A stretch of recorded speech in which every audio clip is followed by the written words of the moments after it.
Welcome to Early Bird Tea with the girl Rachel Listens, and I'm here to deliver this motivation devotional. I hope you're ready. We are currently on day 4 of God our Provider, Jehovah Jireh. God our Provider, Jehovah Jireh, day 4, okay? Recommended readings are Hebrews 11, 17, 18, and Genesis 22, 3 to 8. So, as always, I'm going to start from Hebrews 11, and it says, By faith, Abraham, when he was tested, offered up Isaac. He received the promises, and yet he was offering his one and only son, the one to whom it had been said, your offspring will be traced through Isaac.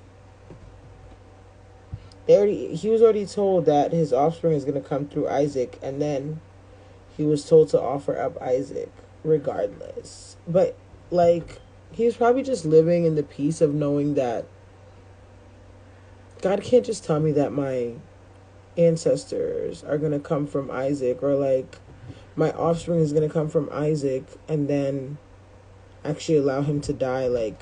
He just was so deep in his truth that he knew that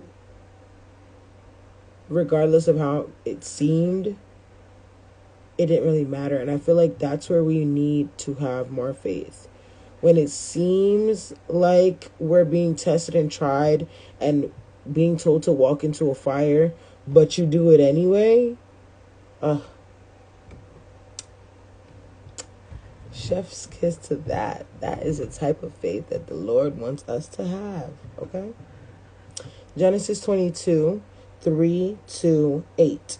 So Abraham got up early in the morning, saddled his donkey, and took with him 2 of his young men and his son Isaac. He split wood for a burnt offering and set out to go to the place God had told him about. On the 3rd day, Abraham looked up and saw the place in the distance. Then Abraham said to his young men, Stay here with the donkey. The boy and I will go over there to worship, then we'll come back to you. Abraham took the wood for the burnt offering and laid it on his son Isaac. In his hand he took the fire and the knife, and the 2 of them walked on together. Then Isaac spoke to his father Abraham and said, My father. And he replied, Here I am, my son. Isaac said, The fire and the wood are here, but where is the lamb for the burnt offering? Son, you are the lamb. Anyway, no, ignore that. Abraham answered,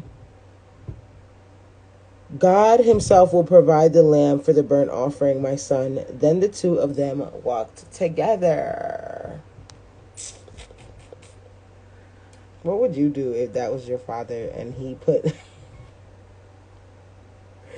wood on your back and started walking to the fire pit, and he's not even telling you what's going on? He's just like, let's go, son. And then they get hold to the point of his son being on the pit, and then the animal comes out of the bush. Only then. Scary. Anywho, let me get into the devotional for the day. Jesus, Allah, Muhammad, Buddha, what you believe doesn't matter so long as you are sincere. I want to strongly and firmly dispel the falsehood of this notion as we continue our exploration of the great name of God, Jehovah Jireh. What we believe very much does not matter. Hitler was sincere in his convictions, as were the murderous despots Stalin, Mussolini, and the terrorists that have murdered tens of thousands throughout history. Welcome. They were genuine, and the outcome was disastrous. In today's reading in Hebrews, Abraham believed that God could even, he believed that God could even raise Isaac from the dead if Abraham had been called upon to sacrifice him on Mount Moriah. And the proof of his faith is found in the passage in Genesis 22:5, when Abraham tells his servant, "Stay here with the donkey. The lad and I will go over yonder and worship, and we will come back to you." He already knew. He was like, "We will come back. We'll be right back." But he also knew deep down in his heart what he was called to do.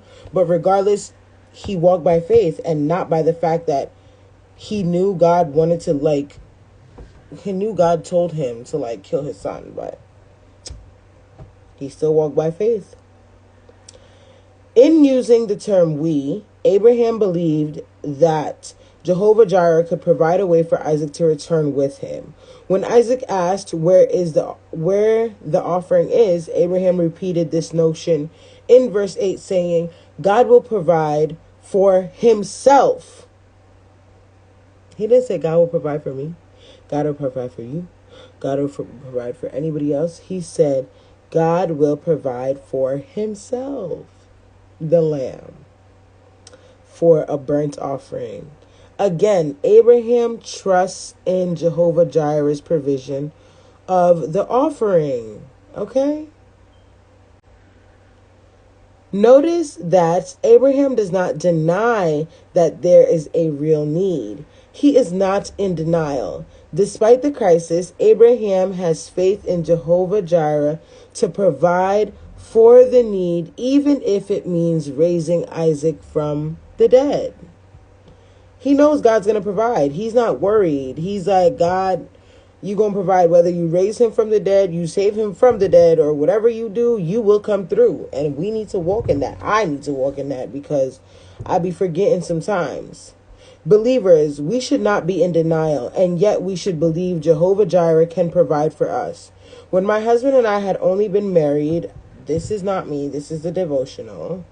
When my husband and I had only been married for a few years, now nearly 25 years ago, we learned that we have been wrongly named in a frivolous lawsuit. Given that I had been a victim of identity theft only a few months before, I completely crumbled. Was all lost? Were we financially ruined before our lives together had even begun? Why would God allow this? Why? We always ask why? We took our burden to the Lord, got legal advice, and God defended us. The lawsuit was dropped. Through this experience and others like it, I'm learning something about my relationship with God. When faced with circumstances that cause me to fear in the area of provision, I am learning that what I believe about God matters. He delivered us through the lawsuit. He will deliver us through the next crisis, and he can do the same for you or me or we or us or them. Okay? God is mighty to save. He is Jehovah Jireh, my provider. Each new crisis deepens my faith in the one true God of the Bible, in Jehovah Jireh's ability to provide for my every need. And that's a fact for me too. In every situation, it deepens my faith. Everything I go through, every trial, every tribulation, every time I get tested, every time somebody wants to get on my nerves, every time people want to get under my skin, it's all always bad, but the best thing that comes out of it is that it drives me straight to God. I be like, "God, I can't deal with this. I can't do it. Can't do it. Not today, not tomorrow, not ever." And for me, that is like building my strength and my relationship, because God is like, "Thank you. You came to the right one." Imagine you using a GPS, but it doesn't tell you exactly where to go. It just looks at your actions, and then it'll tell you good job or bad job, so you can try the other turn. That's how I be feeling sometimes when it comes to this whole relationship, because when I turn to other things, I feel like God is like, okay, it's whatever, but you could do better.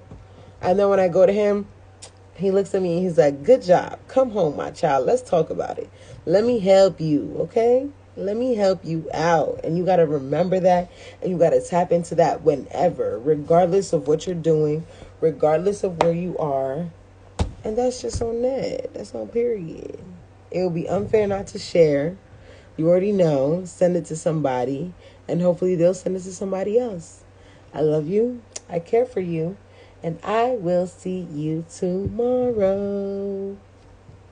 Toodles.